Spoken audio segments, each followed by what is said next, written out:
we need to change slides. Remember, when it's not recording, hit the record button again to continue. Alrighty. It should last for an hour. Just put in fresh batteries, we'll let it go. Alright, yeah, that's good, because we're on either side of each other. I think we're like the only ones. Anybody here in the audience that can't record this, please record. One of the eight panels here. The more people that document this, the better. On video. Good. Awesome. Thank you. Thank you. You're welcome. Awesome. The more cameras, the better. Okay. Not too bad. Testing. Testing. Okay, we're ready for the party to start here. I'll do the introductions here. Welcome to Nessie, the kaiju that Hammer locked away, where we'll be discussing Toho and Hammer's unmade 1970s kaiju movie, Nessie, about the world-famous Loch Ness Monster.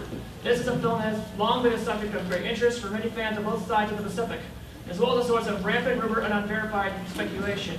With this panel, we hope to set the record straight and provide what is, to date, the most thoroughly researched investigation into this film yet conducted.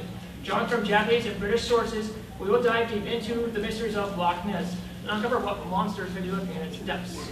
Now to introduce our panel, we have here Justin Wallace. Justin is a scholar in the field of religious studies who has published essays and taught classes on such topics as the works of H.P. Lovecraft, Ultraman, Jurassic Park, Star Wars, Planet of the Apes, King Kong, and Cryptozoology.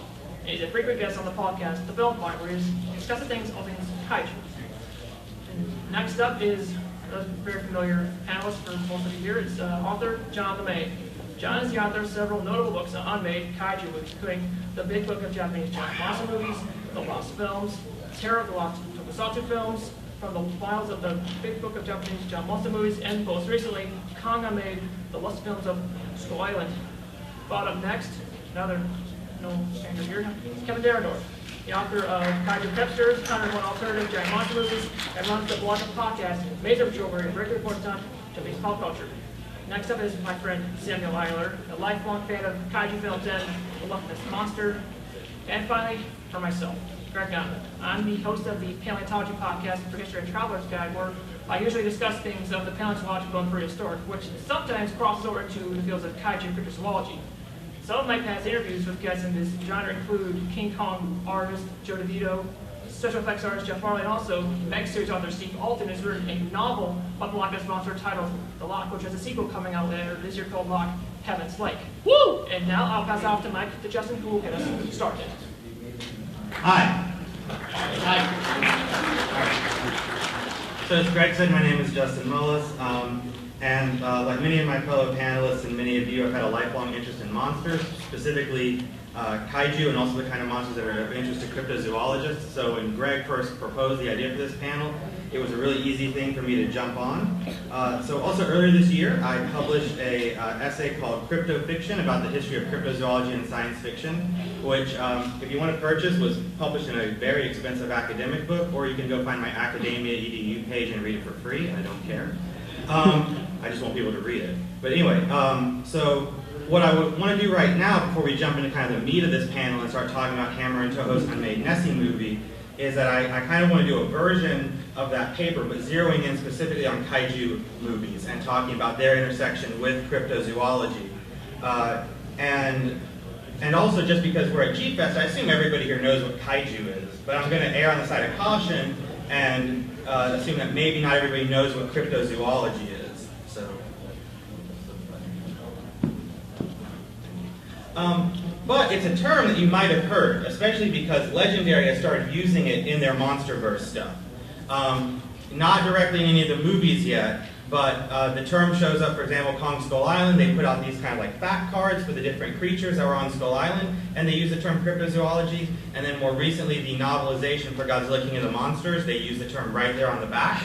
And then also, you might have seen this map that they put out recently that shows where all the titans are in the MonsterVerse. And the three that I have circled are specifically actually cryptozoological creatures. You got the bunyip in Australia, you got the Mokele Momimbe in Africa, and then you've got the Loch Ness Monster. So, so what exactly is cryptozoology? Well, so cryptozoology literally means the study of hidden animals. And so I like to think of it as basically the idea of monster hunting. And the kind of monsters that cryptozoologists go and look for are things like Bigfoot or Sasquatch, sea serpents, living dinosaurs, and also like giant thunderbirds. And the two guys that are responsible for this field are Ivan T. Sanderson, who is a Scottish-born naturalist, and Bernard Pulvermans, who is a PhD in zoology. He specialized in mammal teeth. But they are the ones who coined the term cryptozoology, and they're generally seen as the founding fathers of it. And Pulvermans in particular wrote two very important books, On the Track of Unknown Animals, which came out in 1955, and In the Wake of Sea Serpents, which came out in '68, that were kind of considered the Bibles of cryptozoology for a long time. And keep those titles in mind because they're going to come up again, including when we start talking about the making of this film. And lastly, I do just want to mention that Sanderson and Pulvermans considered cryptozoology to be a new branch of biology. There's still an ongoing debate about whether or not it is a legitimate science. I'm not going to get into that here, but I will just throw out there that you cannot get a degree in cryptozoology at any university in the world. So take that for what you will. So Sanderson and Pulverman's work kicks off what's known as like the golden age of cryptozoology in the 1950s, and it runs through the 60s, 70s, and then kind of peters out in the 90s.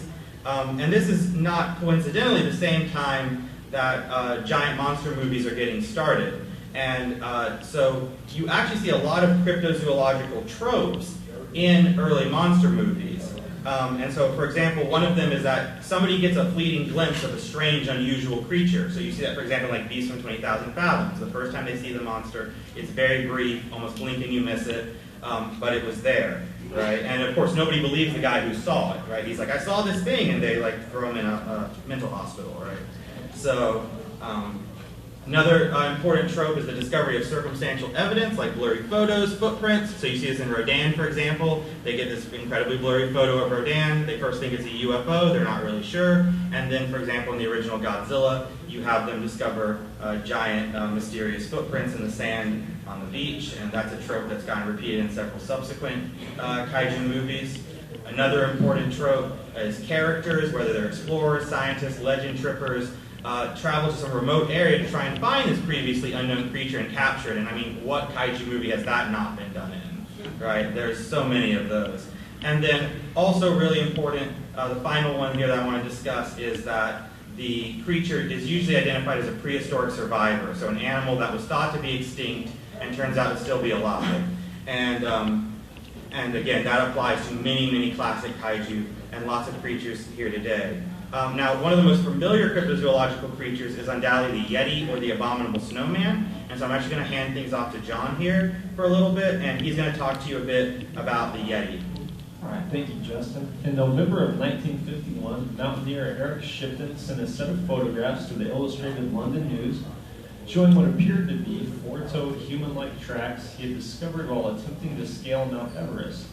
Instantly, the news media links the photos with legends of the Yeti, or Abominable Snowman, a type of wild man associated with Tibetan religious belief and folklore. The following year, 1952, Bernard Pulvermans is shown casts of the teeth of Gigantopithecus, a nearly 10-foot-tall extinct relative of the orangutan, first discovered in 1935 by anthropologist Ralph von Koenigswald in a Chinese what's that word, Justin? Apothecary shop, thank you. Pulvermans begins to theorize that a relic population of these prehistoric apes could be behind the horse of the Yeti. He's not the only person to have this idea either. Harvard anthropologist Carlton Kuhn and ornithologist Dylan Ripley of the Smithsonian are also thinking about the Yeti and come to the same conclusion, with Kuhn being the first to print this theory in 1954. So once again, we're back to the idea of prehistoric survivors. And knowing this helps to explain why there's a scene in the original Godzilla where Dr. Yamane mentions the footprints of the Yeti when arguing for the idea that Godzilla is a living dinosaur when he's at the Japanese Diet building. And Justin and I kind of share the same theory. So Godzilla was written up by Shigeru Kayama. And Kayama, before he wrote Godzilla, wrote a series of cryptozoological short stories on a Sumatran cryptid called Orang Pendek. And so he wrote The Revenge of Orang Pendek and The Fate of Orang Pendek in 1948. So Justin and I both kind of think maybe Kayama threw in the line about the snowman because he had written those stories. And as another coincidence, after Godzilla, 1955, Toho made the film Half Human, or in Japanese it's called Abominable Snowman, which is about the Yeti. It is a banned film due to its portrayal of the how do you say that word? Burakumin natives? Burakumin natives. Yeah, thank you. So for that reason, that film's now banned, unfortunately.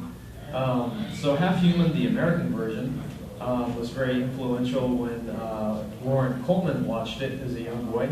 And a lot of you who are into cryptozoology probably recognize the name Warren Coleman because he's one of the better known ones, and he also has the International Cryptozoology Museum in Maine. And actually in the new King of the Monsters movie, Thomas Middleditch's character is named Sam Coleman after Warren Coleman. And of course, we also have a slide of these were never meant to represent an actual film. They just have the Godzilla suit on the studio. They have the half-human suit, so they figured why not take a picture of them, squaring off.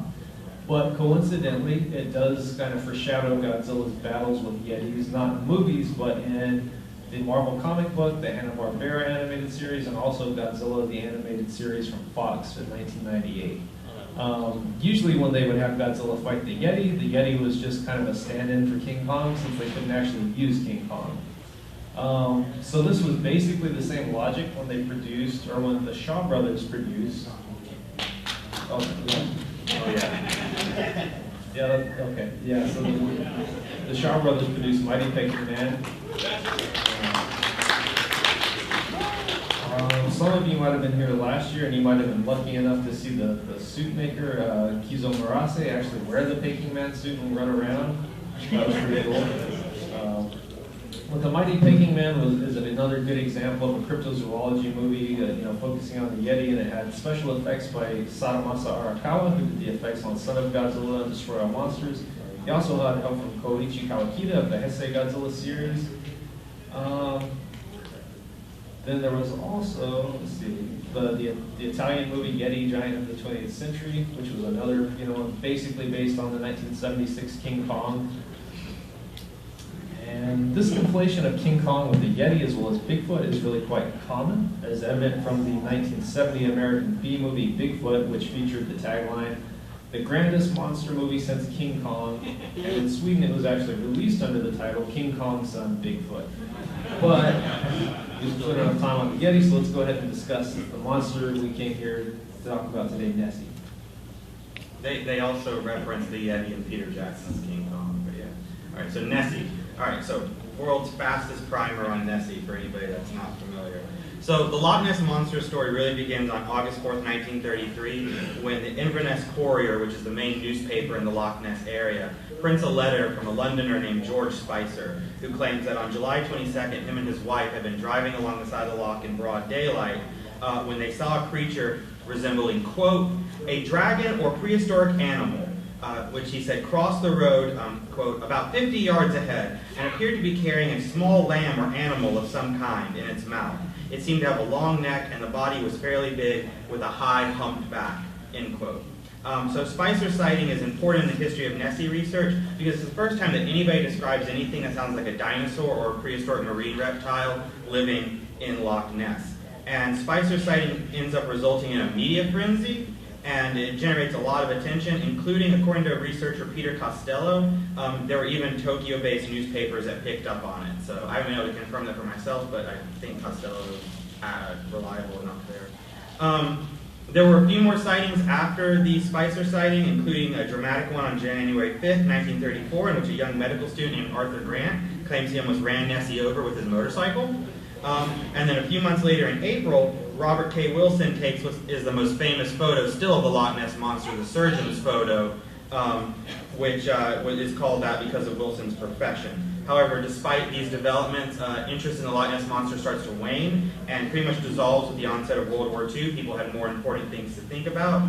It's revived in 1957 by a housewife turned writer named Constance White. She publishes a book called More Than a Legend, The Story of the Loch Ness Monster.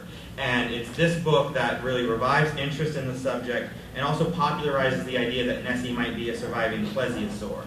And then suddenly, we're off to the races, and you have a bunch of people writing different books about the Loch Ness Monster. Some of the more notable ones, Tim Dinsdale, Doc Holliday writes The Great Worm of Loch Ness. Roy P. Mackle, who was from Chicago, writes The Monster of Loch Ness, and then Peter Costello's book In Search of Lake Monsters.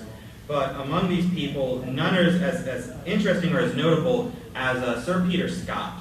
So Sir Peter Scott was a painter, naturalist, conservationist, founder, and first president of the World Wildlife Fund. He was a widely respected figure in the mainstream scientific community. He was also an unabashed Nessie believer.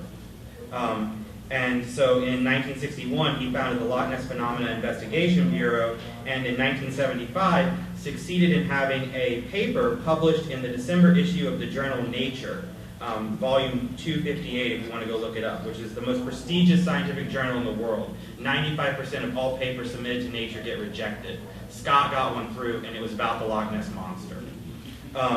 Because he claimed that the formal discovery of the Loch Ness Monster was going to be any day now, basically.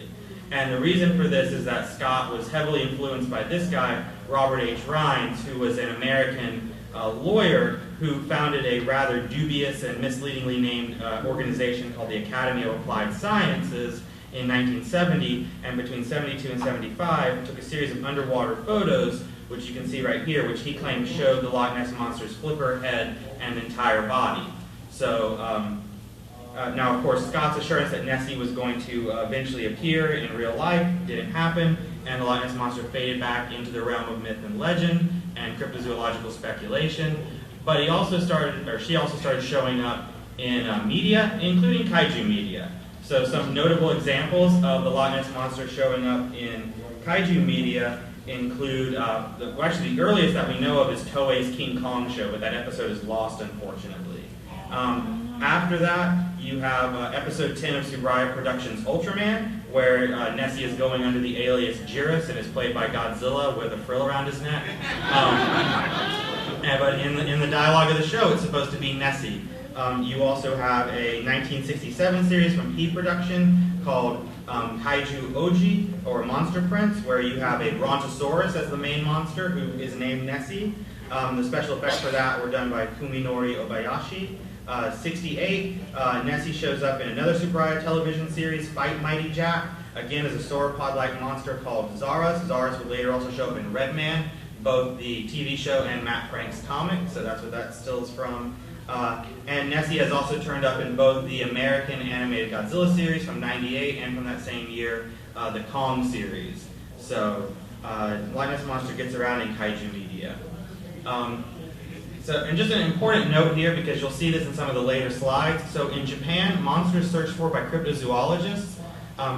People might know, so in America we call them cryptids. That's a fairly recent thing, only since like the early 80s. In Japan, since the early 70s, they've been calling these creatures, they say it UMA, right, which is an acronym for Unidentified Mystery Animal. They're riffing on the UFO thing. Right? But they don't say UMA like we say UFO, they just actually say UMA, right? And that's what they call these things. They also say UFO. Yeah, that's true. Well, yeah, anyway, we could, yeah, so. And it's also in the 1970s that Japan starts claiming that they have their own versions of the Loch Ness Monster, and so the most famous of this is Issei, who is supposed to live in Lake Akita, and some of the relevance of the kaiju movies about this is, so in Shusuke Kaneko, who's here this year, in his film Godzilla Mothra King Ghidorah, Mothra is actually supposed to be Issei. You'll notice that it's Lake Akita that Mothra first appears at. You'll notice the sign in the background where the teenagers are like partying, showing like a plesiosaur type creature. And when Mothra actually appears out of the lake, it's a little hard to see in that screen capture, but one of the girls is actually holding like an Issei plushie that she stole from a gift shop. And those are actual statues on the borders of Lake Akita that you can go and see of Issei. Also notable is the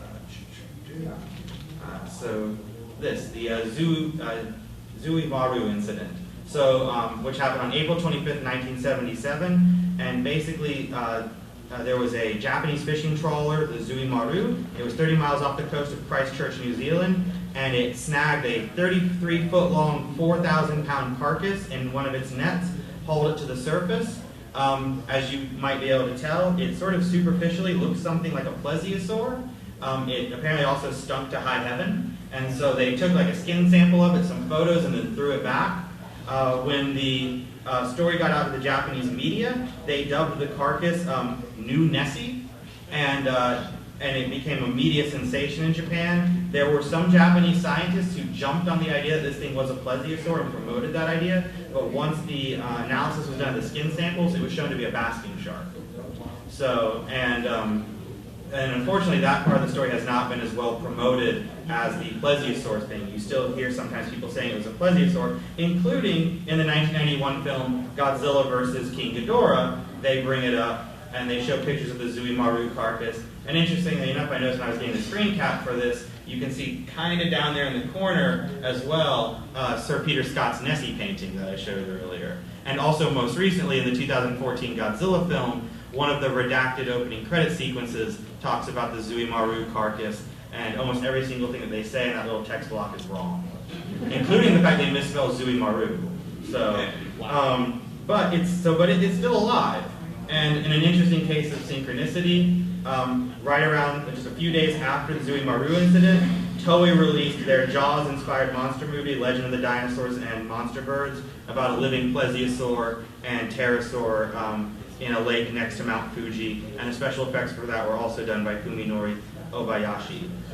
So because of all of this, it is not surprising that there would have potentially been at one point the idea of doing a proper Loch Ness Monster kaiju movie.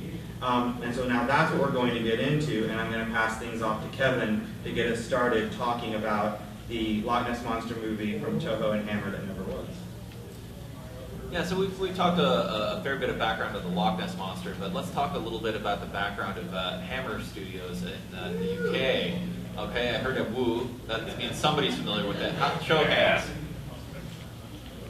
All right, you're all old because young people don't know about it. But old at heart. Yeah, Hammer was a big deal, and especially for the monster kids growing up in the cable television early days. They were regular in rotation, and often part of the same people that would discover the Godzilla films on television would also discover Hammer films. In fact, Henry Saperstein, when he was getting into wanting to make a monster movie, he went to the MPAA and was like, hey, what studio makes the best monsters? And he was told, well, there's Hammer and there's Toho. And he said, okay, I'll go to Hammer. Hammer had to deal with Warner Brothers, so we went to Toho, and that's how you have Frankenstein fighting a giant octopus that nobody ever sees. But basically, the studio wasn't always a horror studio. They got started in 1934 and were sort of doing dramas and sort of film noir type of things. They did a lot of crime pictures. But they found their big success with science fiction and horror movies in the 1950s, where, I mean, Quatermass Experiment was a big one. Incidentally, Legendary has announced they're doing a remake of Quatermass, so it all comes around. Yeah, Curse of Frankenstein was really what put them on the map in terms of, hey, these are full-color remakes of the 1930s Universal movies. So they started with Frankenstein, and then they went to Dracula, and then they had a werewolf movie, and so on and so forth. And these were in color, and they were full of blood, and they had lots of cleavage, and it was fantastic. So they sort of revolutionized the entire landscape of the horror film market at the time, and they were very influential, and you could see their mark on everything that came afterwards in the film genre. We talked a little bit about how Hammer and Toho were both sort of the kings of monster making, and you can see a lot of parallels just sort of going through them. They both did a Frankenstein movie. They both did fewer werewolf movies than you would necessarily expect. And we talked about the Yeti a little bit, so I thought it was worth bringing up that they made two Abominable Snowman movies like right next to each other. The Hammer one with Peter Cushing, and the Snowman movie from Toho that you can't see anywhere, unfortunately. And the whole Dracula trilogy that Toho did in the 70s is so Hammer, it hurts. Anyone you talk to about that is like, yeah, it doesn't really feel like a Toho movie, it feels like a Hammer movie. And that was very deliberate because those movies were so popular in Japan that they would film scenes in the UK just for the Japanese market. But Hammer did some other stuff as well. And they like to get into dinosaurs a little bit, which I think is fitting for the Nessie. Like, this is sort of a precursor to it. So they had a lot of these dinosaur movies that were generally done in stop motion instead of the suitmation that you'd expect from Toho. The most famous is 1 Million Years BC with the Ray Harryhausen special effects, and all of these movies tended to have historically accurate cave women in fur bikinis. But a producer on a lot of these was a fellow named Michael Carreras, who was the son of the studio head, until the 1970s when he became the studio head. And he came on board Hammer at a very tumultuous time for the studio, because he took over from his dad, and then he sort of looked at, like, okay, well, we've got a distributor, and the distributor said, well, your movies were really cool in the 50s, but now they're old and busted, and we don't like this whole gothic horror thing anymore, and we're not going to make any more movies with you. And he's like, well, we had a contract, and they said tough. So he's like, okay, well, at least we can still make money off of our old movies that we still have in circulation. And like, oh, actually, all of those movies we sold the rights to already. So now Hammer is in sort of trouble, and they're having a little bit of crisis. They need to branch out and do new things. So if you think Toho was the only one doing crazy things in the 1970s, that's was a lot of studios were dealing with the sort of cultural revolutions going on. So Hammer in the 70s gets really wild, where you get movies like Dr. Jekyll and Sister Hyde, or my favorite as Legend of the Seven Golden Vampires, where you have Dracula and Van Helsing going to China and interacting with the Shaw Brothers' own troupe of martial artists and martial artist vampires. Kung Fu vampires. Yes. It's good. So if you think these are crazy, you should see the Hammer movies that did not get made. There's some wild ones out there. My favorite of this whole batch is Zeppelins versus Pterodactyls.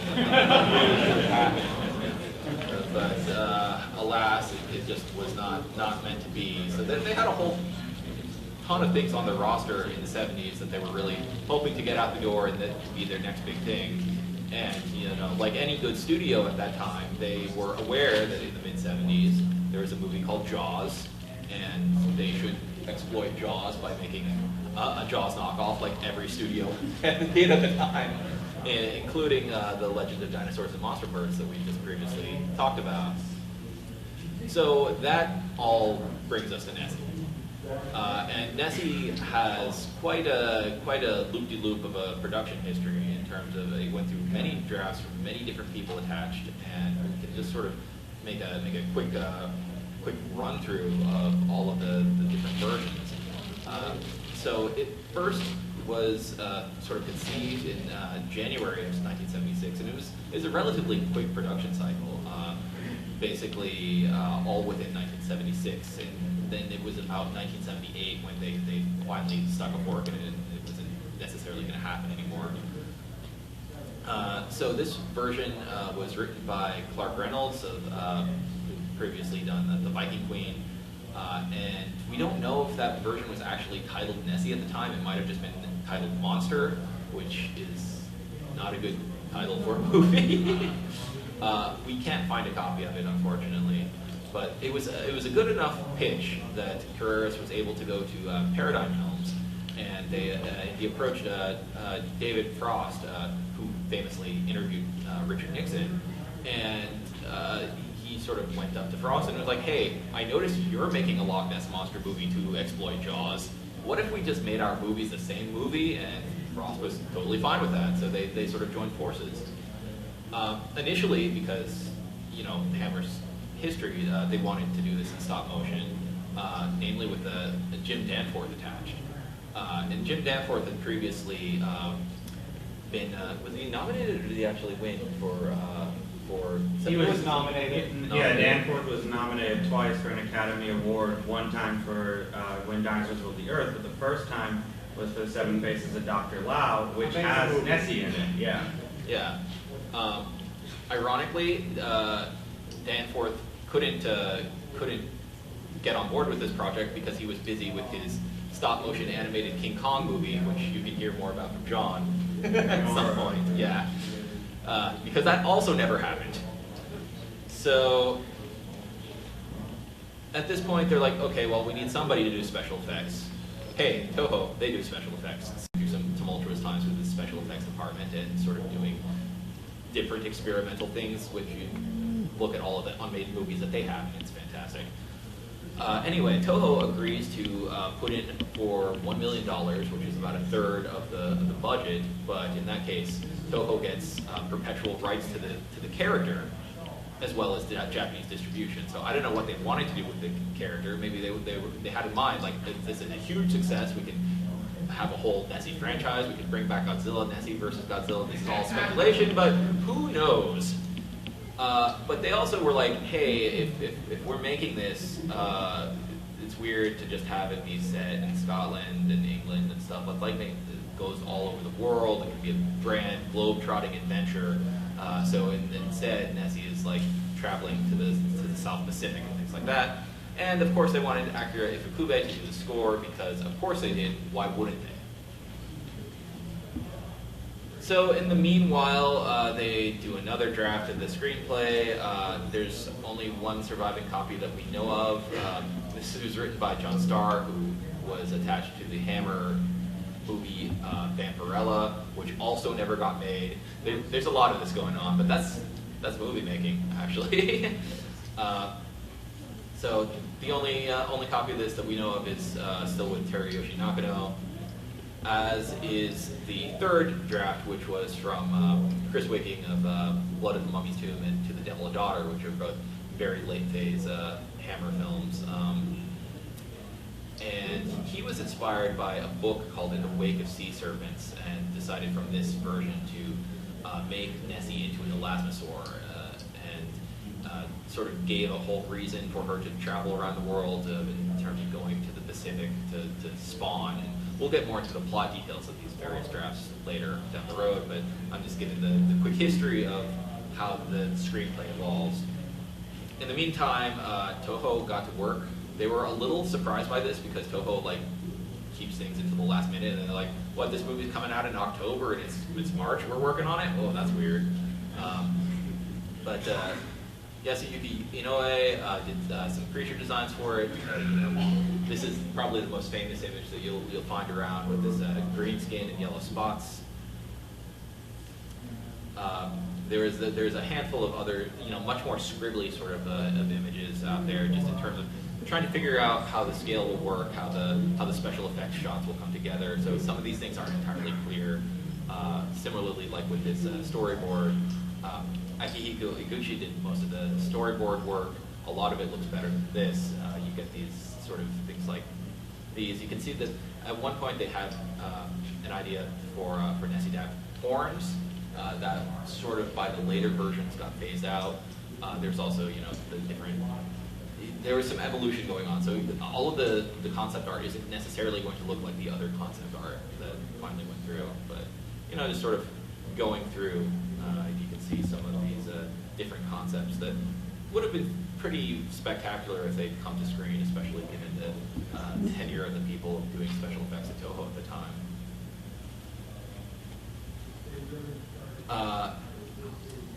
There's a maquette made by Nobuyuki Yasumaru. This was on display at the special effects exhibit in Japan that was curated by Hideaki Anno and Shinji Higuchi several years ago, but you can still find this image from they had a book that's the entire catalog of the things that were on display, and it's pretty fantastic.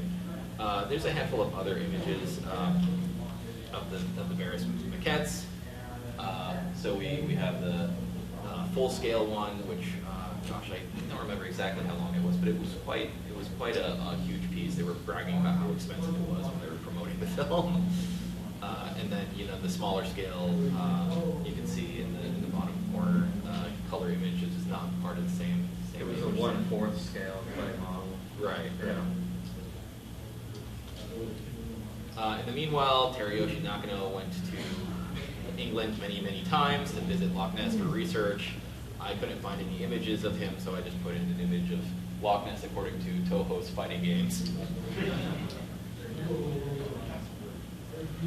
All right, so in spring of 1976, things start to get hyped up in production. That's when basically they have this big gala on Frost's yacht, and they start promoting, like, my favorite quote is that this movie will make Jaws look like a toothpaste commercial, so that's promising good things.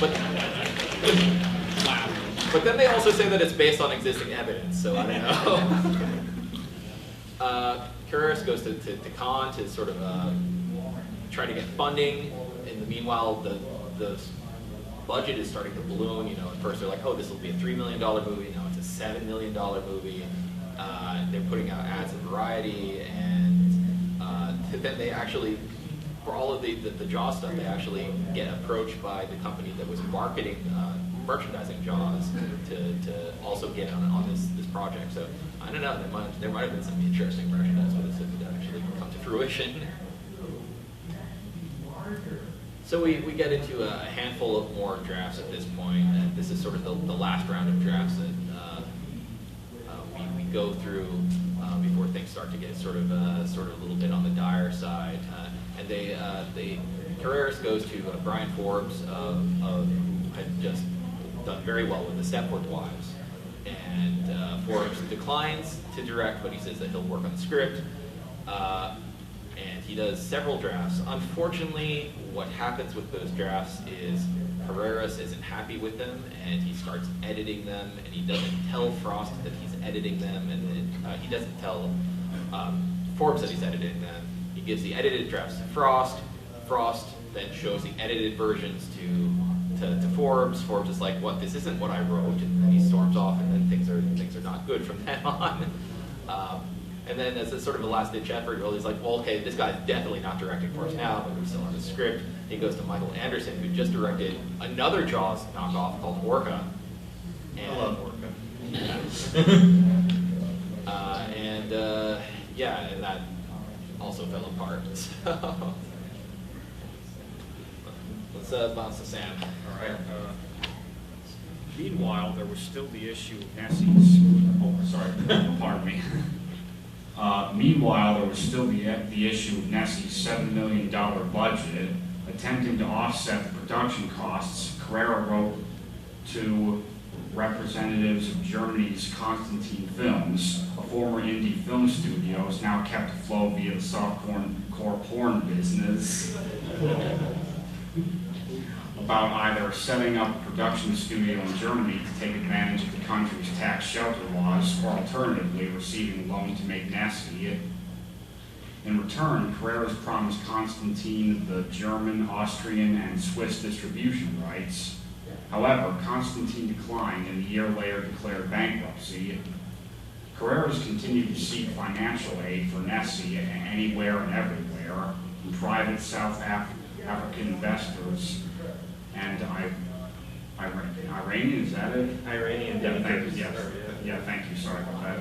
Iranian bankers to the more conventional British and Hollywood film studios. The Rank organization, a British entertainment conglomerate, agreed to contribute $500,000 if they could receive the UK distribution rights. Carreras agreed, and in October approached Columbia Pictures asking for $2.65 million to complete production. Columbia was interested in the project, but wary of the talent involved. They did not approve of the fact that Michael Anderson was the slated director or that Toho was handling the special effects. Carrera's attempts to ease Columbia's concerns regarding the quality of Toho's special effects work is worth considering, mostly because they are a bit odd. First, he reportedly told them that Nessie's special effects would be no worse than those seen in King Kong vs. Godzilla, citing one of Toho's poorest tokusatsu productions. Second, Carreras also showed excess at Columbia. Some of the special effects footage from Toho's recent disaster movie, Conflagration. I hope I'm pronouncing that right. Yeah. How many people in the audience have actually seen this? Conflagration? It's a really, Conflagration I've seen, it's a really weird film that Toho did that's basically a disaster movie about a group of terrorists that hijack an oil tanker. And what's weird about it is that Nakano did the special effects for it. He did them to make them look deliberately fake because it's an incredibly meta movie because they try to trick the terrorists into thinking that they've blown up the oil field they're trying to hijack. And so it's like special effects, they're supposed to look like special effects. It's really strange.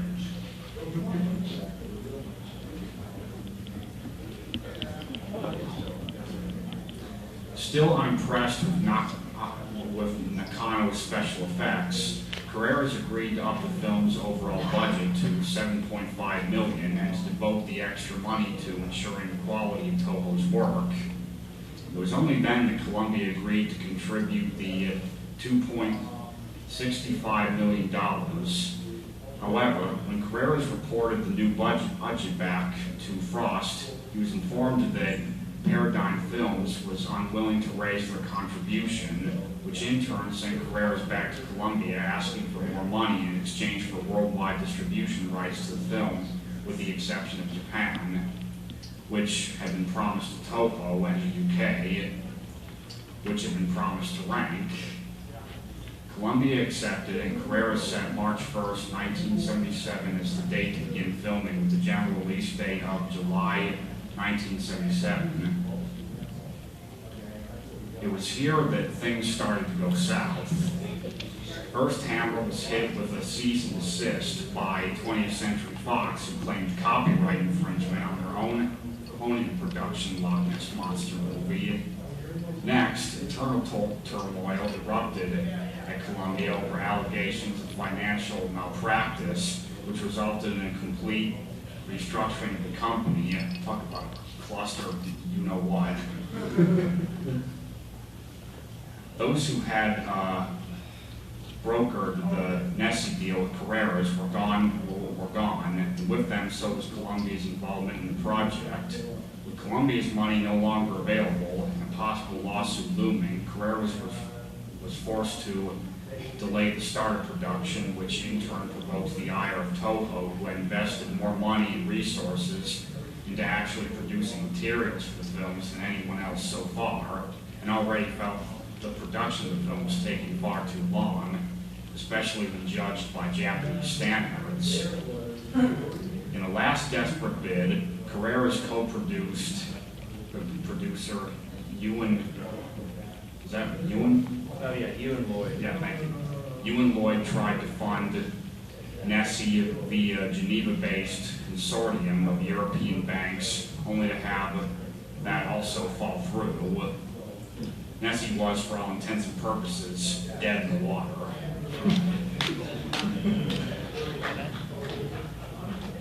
More or less, because there's one other thing that we should mention real quick before we wrap everything up here in the next couple of minutes, which was that there has been this persistent rumor that Nessie survived in the form of the plesiosaur that appears in the Toho film from 1987, Princess from the Moon, directed by Kan Ichikawa.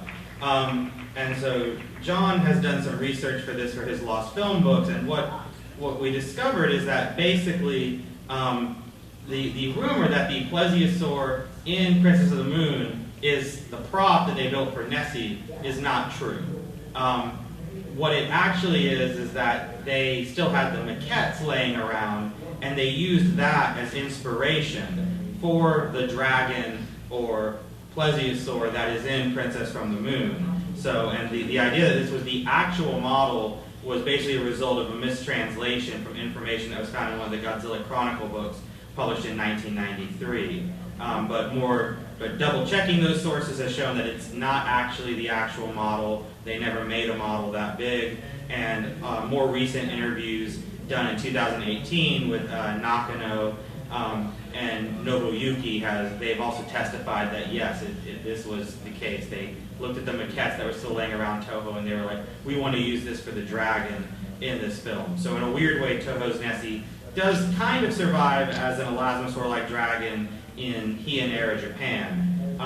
But what if Nessie's Toho and Hammer film had actually been made? What would it have been like?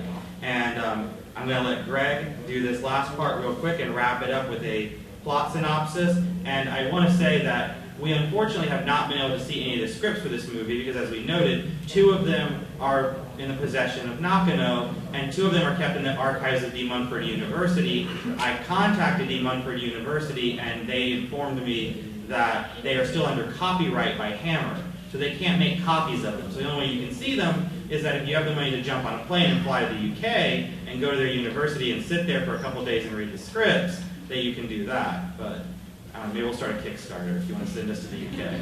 All right. Greg? Okay, on to our story here. Before outlining upon Nessie, we should take a moment to consider who exactly would have starred in this film. Supposedly both Carraris and Lloyd have been interested in starring Charlton Heston and Planet of the Apes as the male lead. Other potential candidates included Richard Byrd and Burt Lancaster. Writer Brian Forbes had also reportedly envisioned James Bond actor Roger Moore playing the role, but Carraris deemed him too expensive. Supporting players would have included Ryan O'Neal, Michael Douglas, and Richard Chamberlain. Curiously, despite Hammer being famous for their screen queens, there's no speculation about who would have been cast as the movie's female lead. According to Nakano, Hammer had made inquiries to Toho about casting a Japanese actress in the role, only to be told that a blonde Caucasian actress would show help the film do better at the box office. A more specific Japanese actor considered for the film was child star Kazuhito Ando, who had impressed co-producer Lloyd with his work in the 1975 British drama Paper Tiger.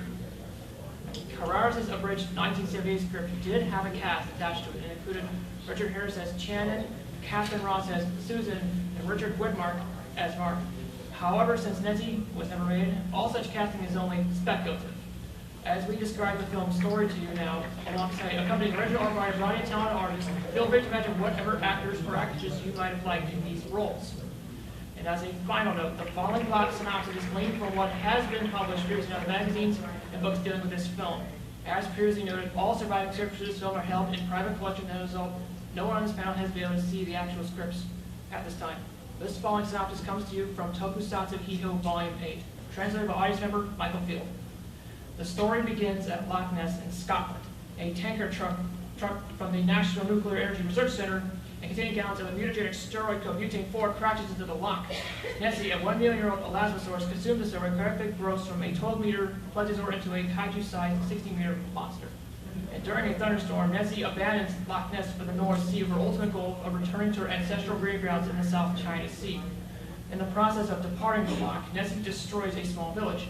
In what was meant probably to be a funny moment, a local constable tries to run up men to guard the Nessie, but is shot down when representatives from the United States and the UK arrive to take control of the situation. The revelation that the Loch Ness Monster exists is now on a worldwide rampage attracts the attention of the main cast of characters, which includes Mark Stafford, an arrogant television reporter who believes that covering Nessie will be his big break, and Dr. Susan White, a female scientist who believes Nessie should be captured alive and studied humanely. 2 other characters include Channon, the Quint standing character, a hard-bitten big game hunter who wants Nessie as the ultimate trophy, and Copper, a scientist turned company man out to ensure that Nessie is destroyed so that nobody finds out that her growth spurt was caused by Butane-4. Nessie's first stop is in London, where she destroys English oil fields and attacks a hovercraft in the Strait of Dover. Upon leaving London, Nessie heads for Gibraltar, followed by the Canary Islands, where she attacks a yacht containing a couple watching the movie Jaws. Real animal. Then next up, she heads for South Africa, where she sinks an American nuclear submarine close to Cape Town. Next up, Nessie arrives in the Indian Ocean, where she successfully intimidates a great white shark described in this book as, quote, larger than the one from Jaws. Then she swims past some underwater ruins containing ancient boss ruins which resemble her. Mark and Susan band together to try and capture Nessie using a fleet of tuna boats stationed in the Indonesian Sunda Strait. Robert Channon arrives to try and kill Nessie, ends up getting decapitated by one of the tuna boat lines by accident. As the United States originally converted Nessie off the coast of Hong Kong, a plan is formulated to use an oil tanker as a bomb, detonating near Nessie and killing her. Unable to stop the plan, Mark decides the best thing to do is expose it. Having also learned about the role Butane-4 played in this disaster, Mark begins his broadcast just as the United States and British Air Forces began bombing Nessie, detonating the oil tanker. Mark chastises both governments for their roles in the degradation of the environment and now the murder of the Loch Ness Monster. In the end, Nessie dies a fiery death akin to the original Rodance in 1986. And of course, following this climax, Bill cuts back to Loch Ness and an underwater earthquake to dislodge a single edge which begins to hatch, which was sequel bait. But as we all know, the film got made. So in conclusion, let's give our panelists a round of applause.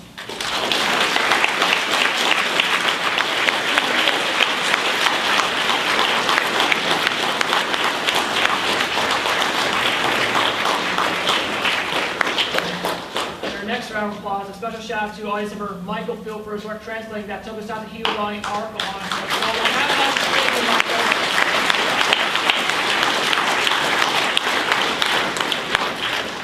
And a little bit of an ad-lib, but I'd like to also give a very, very special shout out to all the artists that contributed to the panel and to the art book. So if anyone here who contributed to the book is in here, please stand up, please.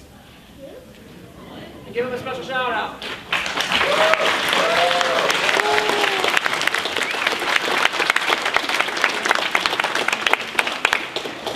Some shout outs here to audience members, Luke Eiler. Got your name here. Me, Paul. Paul here for documenting the panel on our behalf. So thank you to everybody in attendance.